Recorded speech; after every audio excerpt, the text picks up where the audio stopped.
It says here that Claire's a diabetic. Pero controlled naman po tayo kasi nagbe-maintenance po siya. But she's diabetic.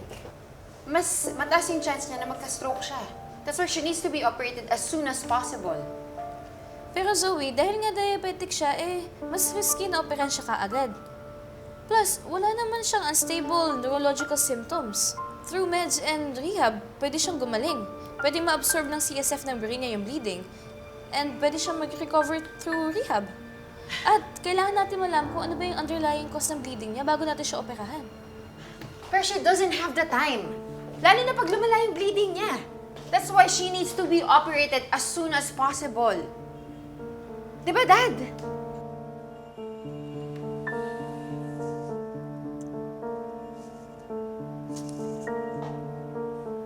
Zoe's right. Huh? Surgery is risky, but we need to take action now to save Claire's life. See? See, I told you I'm right. Mali ka, Annalyn. Zoe, that's enough. Hindi naman mali yung recommendation ni Annalyn. You both have sound recommendations. But given the situation ng pasyente, yours is the better path to take. See? I'm better. Zoe.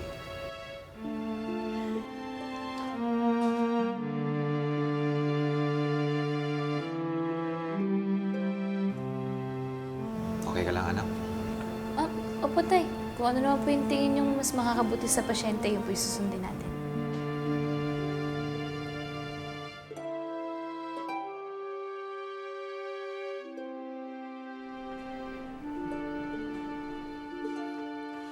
Anak, naku, pasensya ka na ngayon ko lang nabasa yung text mo ha. Nililinis ko kasi itong sapatos eh.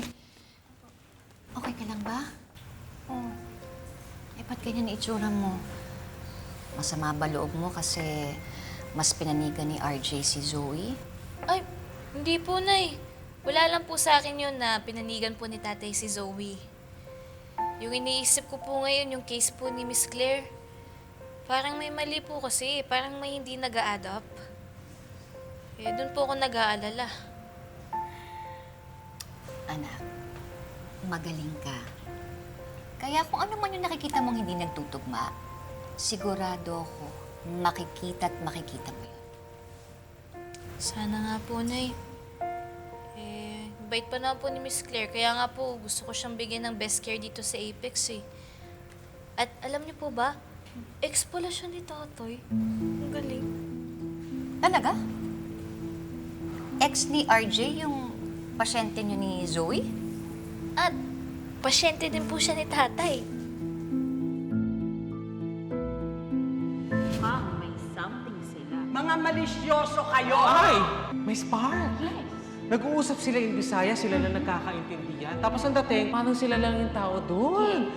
Intimate, may caress, gano'n. Ito po ito po Oo, si RJ. ayan, Ito oh. po yung girl. Gumanyan po yung girl. Oh, Tapos si tumingin si Doc RJ, RJ. sabi ni May Doc pag RJ, ganun. Gumanon, sabi.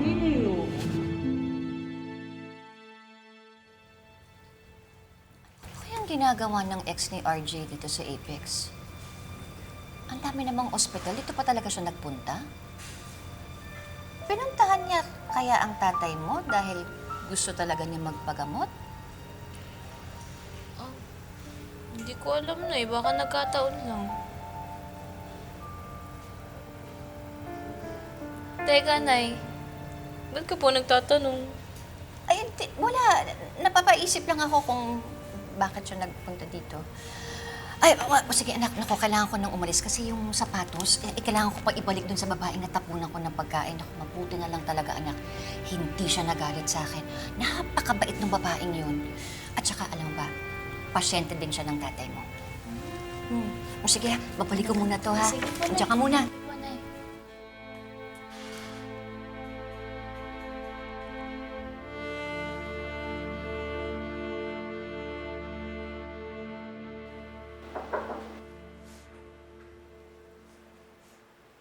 Claire, Doc RJ. do you have a minute? Yeah. He's been my driver for 10 years. Parang Mas matagal pa nga yun sa naging relasyon natin. I really feel sorry for him. And now, I can't help but feel sorry for myself too. You know what, RJ? Kanina, I was trying to put up a brave face in front of your children because I don't want them to see me crying. Pero with the kind of news that they just gave me, I can't help but be emotional. RJ, am I going to die? No, Claire. You're not going to die. Mabuti at nagpa-check up ka para alam natin kung ano yung problema. Ngayon, solusyonan natin yung problema na yun. So, what's the next step? What's the best course of action here? Kailangan ka namin operahan as soon as possible so that we can stop the bleeding in your brain.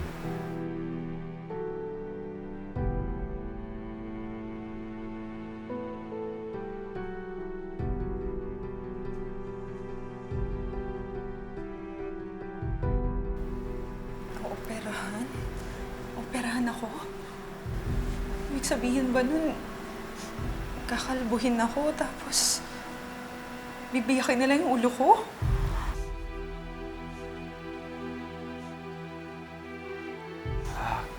Claire, you're having an anxiety attack. Mabuti na lang at alam ko pa kung paano kita pakalmahin.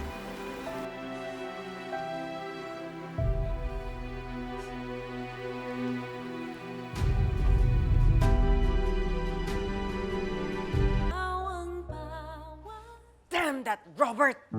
Kinakalaban niya talaga ako. Kung meron lang akong pwedeng inumin na gamot para makalimutan kong naging asawa ko yon, ginawa ko na. Wala na talaga akong pakialam sa kanya.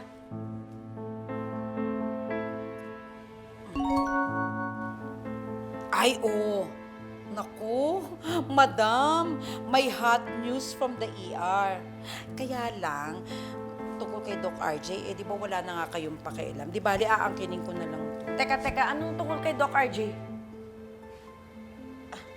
Ma'am, kasi, ang sabi po, nandito raw po yung ex-girlfriend ni Doc RJ from Cebu. What?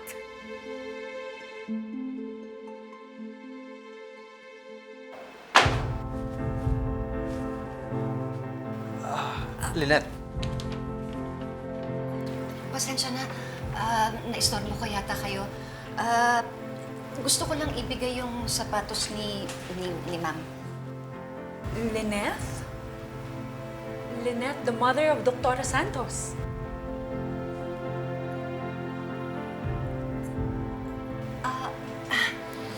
Ako nga si Lynette. Ang pasensya na yun, hindi ko nakuha yung pangalan mo. Claire, the ex-girlfriend of RJ.